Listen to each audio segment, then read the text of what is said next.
कि उन्होंने हमें ऐसा मंच दिया जहाँ पे हम अपने मन की बात को रख सकते हैं। मन की बातें तो बहुत है, लेकिन कुछ बातों को मैं पोट्री में लिखकर लाया हूँ जो इस स्कूल के आंगन से रिलेटेड है।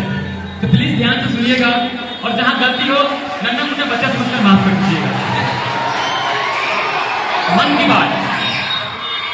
एक छात्र की आवाज। हर सुबह घंटी जब कानों में बजती है, मन के अंदर मुझे सकती है। बैग में किताबें नहीं सपने लेकर आता हूँ। बैग में किताबें नहीं सपने लेकर आता हूँ।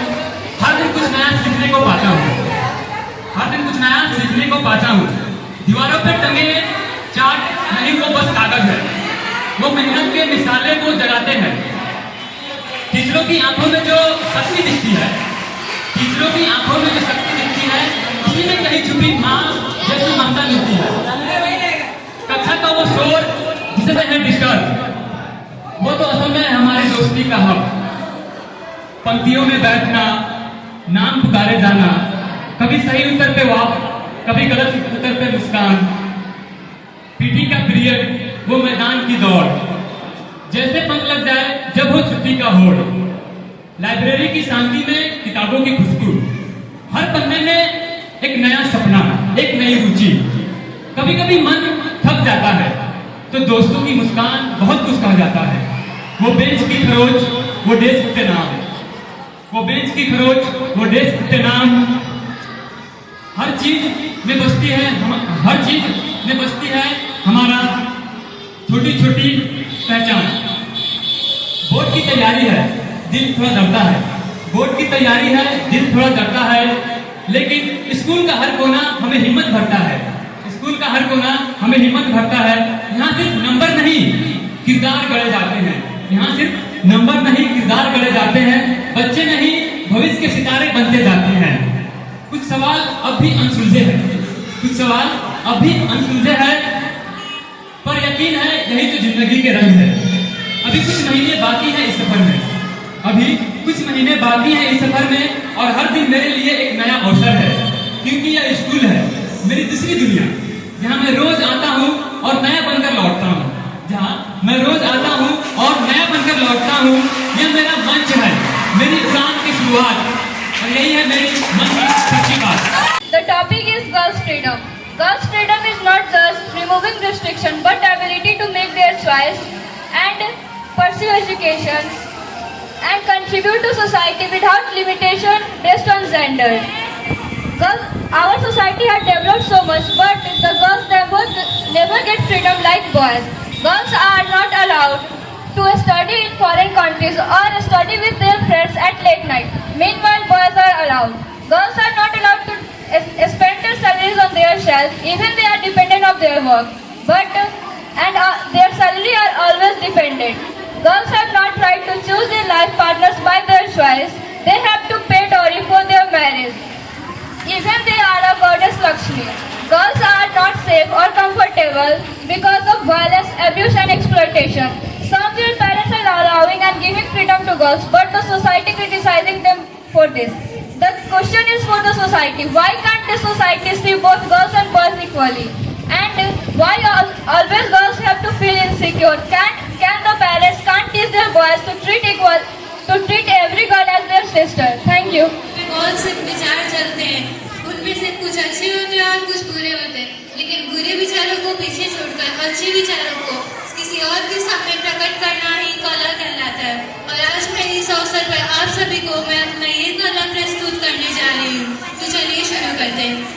मेरा परिवार, मेरे करीबी दोस्त और कुछ शिक्षक, ये सब ना हो तो जिंदगी में मजा नहीं आता।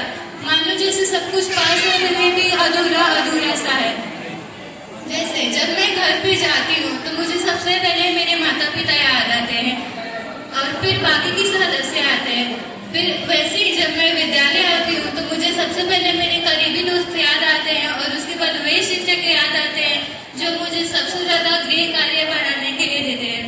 जब मैं घर पे जाती हूँ तो मुझे मेरे भाई बहन के बिना मन नहीं लगता। वैसे ही जब मैं स्कूल आती हूँ तो मुझे मेरे करीबी दोस्तों के बिना मन नहीं लगता। जब मैं घर मेरे दादा दादी या चाचा चाची मुझे जब भी कुछ काम की सामान देते हैं तो मैं बहुत खुश हो जाती हूँ। वैसे ही जब मेरे दोस्त मुझे कुछ काम काम के सामान या फिर कुछ भी दे देते हैं तो मैं बहुत खुश हो जाती हूँ। इस खुशी को शब्दों में व्यक्त करना बड़ा ही मुश्किल है। और जब मैं घर होती हूँ तब मेरे घर के वैसे तो मेरे घर के सदस्य मुझसे जल्दी रूठते नहीं हैं, लेकिन जब रूठते हैं तो मैं उन्हें बहुत मनाने की कोशिश करती हूँ।